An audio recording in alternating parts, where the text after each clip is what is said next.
চট্টগ্রামে, সেই চট্টগ্রামে ওই 2 ম্যাচের স্কোয়াড ঘোষণা করা হয়েছে। আজকে টি-20 যে দলটা দেয়া হয়েছে এবং যেই দল এই মুহূর্তে অলমোস্ট অবস্থান করছে এই চট্টগ্রামে এবং যেই দলের ক্যাপ্টেন লিটন কুমার দাস, সেখানটায় বিশ্বকাপ না খেলা, টি-20 ফরম্যাটের বিশ্বকাপ না খেলা বাংলাদেশ দলে 15 সদস্যের দলে বড় চমক রয়েছে। সেই বড় চমকের প্রথম নাম মুস্তাফিজুর রহমান। টি-20 বাংলাদেশের গ্লোবাল অ্যাম্বাসেডর মুস্তাফিজুর রহমানের না থাকা, নাকি তাসকিন আহমেদের না থাকা, নাকি 10 ওভারের স্পেলে দ্বিতীয় ওয়ানডেতে একটা ছাড়া সব কটা বল 140 কিলোমিটারের উপরের গতিতে করা, 19টা বল ওই স্পেলেরই 10 ওভারের যে ম্যাচটা ছিল তার জন্য বরাদ্দকৃত স্পেল, 19টা বল 145-এর উপরে করা নাহিদ রানার না থাকা।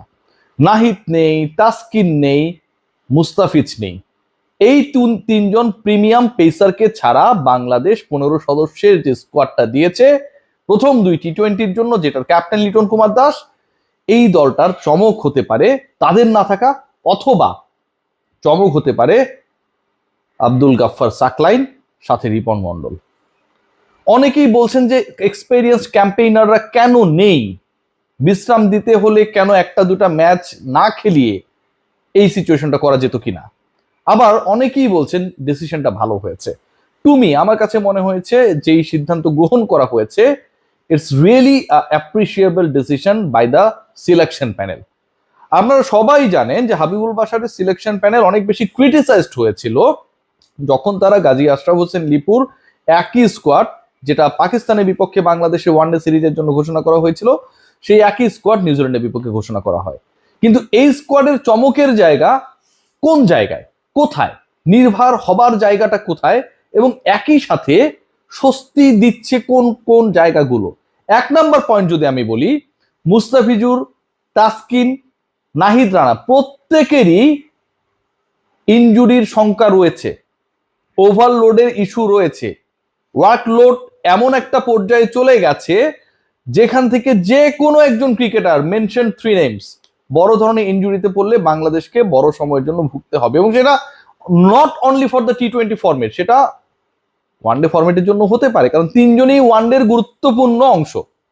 সো মুস্তাফিজুর রহমানের যেহেতু টুকটাক নিগলস রয়েছে, প্রথম ওয়ানডের আগে তিনি ছিটকে গেছেন, খেলতে পারেননি, শরীফুল ইনক্লুড হয়েছেন, শরীফুল দারুণ পারফরমেন্স করছেন, মুস্তাফিজ, ইনজোর্ড মুস্তাফিজকে আগামী 7 দিনের মধ্যে মাঠে নামিয়ে দেওয়াটা কোনোভাবেই কোনো ওয়াইজ ডিসিশন না।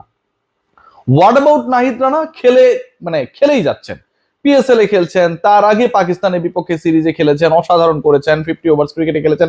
এই মুহূর্তে নাহিদ রানা নিউজিল্যান্ডের বিপক্ষে 50 ওভার ক্রিকেটে অলরেডি 20 ওভার বল করে ফেলেছেন। এখন এই নাহিদ রানা যেই গতিতে, যেই রিদমে বল করছেন, যেই ছন্দে রয়েছেন, যেভাবে প্রতিপক্ষের জন্য থ্রেট হিসেবে আবির্ভূত হচ্ছেন, তার ওয়ার্কলোড ম্যানেজ করাটাও very much important. What about Taskin Ahmed? Taskin যে একটু হলেও স্ট্রাগল করছেন, একদম ফুরফুরে চনমনে তাসকিনকে আমরা পাচ্ছি না। তাসকিনের দলে থাকা নিয়ে কোনো ধরনের আলোচনার সুযোগ নেই, সে কেন থাকবে কেন থাকবে না, কিন্তু প্রপার তাসকিন, চনমনে তাসকিন আমার কাছে মনে হয় কিছুটা হলেও মিসিং। সো ওয়ার্কলোড ম্যানেজমেন্টের জন্য যেই 3 জনকে বিশ্রামে রাখা হয়েছে, সমালোচিত হলেও কারো কারো কাছে, আমার কাছে এই ডিসিশনটাকে খুবই ভালো মনে হয়। এটা একটা স্বস্তির জায়গা। দ্বিতীয় স্বস্তির জায়গা, you are going to play টি-20 সিরিজ এগেইনস্ট নিউজিল্যান্ড। এই স্কোয়াডটা কিন্তু টি-20 সিরিজের প্রথম 2টা ম্যাচের জন্য। সো টি-20 সিরিজে বাংলাদেশ দল যদি ধরেই নিলাম এক্সপেরিমেন্ট করতে গিয়ে পা হড়কালো, খারাপ করলো, সেটার কিন্তু খুব বেশি অ্যাডভার্স এফেক্ট, ইম্প্যাক্ট পড়ার চান্স কম, কারণ এই মুহূর্তে টি-20 ranking is not that much necessary like the ODI, যেখানটায় ওয়ার্ল্ড কাপ কোয়ালিফাই করার মতো ইস্যুগুলো সামনে চলে আসে। সো আপনার এক্সপেরিমেন্ট করার মতো যথেষ্ট ব্রিদিং স্পেস রয়েছে, এবং সেই সাহসটাই আমার কাছে মনে হয় ক্রিকেট অপারেশনসের দায়িত্বে কেউ নেই, তামিম ইকবাল সেটা নিজেই সামলাচ্ছেন এবং সিলেকশন প্যানেল সেই কাজটা করেছেন। এবার আলোচনায় আসি সেকেন্ড ফেজে। এই ডিসকাশনের সবচেয়ে আলোচিত নাম হচ্ছেন আব্দুল গাফফার সাকলাইন এবং রিপন মন্ডল। রিপন মন্ডল বাংলাদেশের ডেথ ওভার স্পেশালিস্ট, সেটা হতে পারে বয়স ভিত্তিক ক্রিকেটে, সেটা হতে পারে বিপিএল এ। যেভাবে তিনি তার নার্ভ ধরে রেখে শেষ মুহূর্তের রোমাঞ্চকর অবস্থাটাকে কন্ট্রোলে রাখেন, রিপন মন্ডল আমার কাছে মনে হয় দাবি রাখেন যে বাংলাদেশ দলের হয়ে একটা কন্টিনিউয়াস সিরিজের মধ্যে থাকবেন, কন্টিনিউয়াস ম্যাচেস তিনি পাবেন। আব্দুল গাফফর সাকলাইন আরেকজন পেসার যার উপর আপনি ওই ভরসা তো রাখতে পারেন, একই সাথে ব্যাটিং ডিপার্টমেন্টেও থাকে না যে fast bowling allrounder, pace bowling allrounder সাইফুদ্দিনকে আমরা পেয়েছি, কিন্তু তাকে যতটুকু আশা করেছিলাম তেমনটা পাই নাই। সম্ভাবনা রয়েছে তানজিম হাসান সাকিবের মধ্যে, সেই সম্ভাবনাটা রয়েছে আব্দুল গাফফর সাকলাইনের মধ্যেও। সো একদিকে ব্যাটিংটা টুকটাক পারেন, আবার বোলিংটাও যথেষ্ট ভালো পারেন। রিপন মন্ডল তো পারেনি, সেই জায়গায় এই দুজনকে সুযোগ দেয়া, মানে একদিকে আপনি ব্রেক দিচ্ছেন এবং সেই ব্রেকটা খুবই গুরুত্বপূর্ণ, অপরদিকে আপনি ফ্রেশ লেগস গুলোকে খেলানোর চেষ্টা করছেন, ফ্রেশ আর্মসকে প্রপারলি অ্যাপ্লাই করার চেষ্টা করছেন এই হট ওয়েদারের মধ্যে, যারা আসলে ডিজার্ভ করে ন্যাশনাল টিমের সুযোগ এবং একই সাথে কন্টিনিউয়াস চান্সেস। আমার কাছে মনে হয় it has been a very good decision by the selection panel to give them chances. So এখন ইন্টারেস্টিং পার্ট কোন জায়গাটা? আমার কাছে মনে হয় চ্যালেঞ্জের জায়গা তিনটা জায়গায় ইন্ডিভিজুয়াল চ্যালেঞ্জ রয়েছে। একটা হচ্ছে সাকলাইনের চ্যালেঞ্জ, আরেকটা হচ্ছে রিপন মন্ডলের চ্যালেঞ্জ। যতটুকু স্কোয়াড দেখা গেছে এবং এখানটায় পেসার হিসেবে যারা রয়েছেন সাইফুদ্দিন, রিপন মন্ডল, সাকলাইন এবং তানজিম সাকিব, তো নতুন যারা ফ্রেশ আর্ম নিয়ে যাদেরকে বাংলাদেশ খেলাতে চায় এই দুইজনের সুযোগ হবে এবং এটা নিয়ে খুব বেশি ডিবেটের সুযোগ নেই।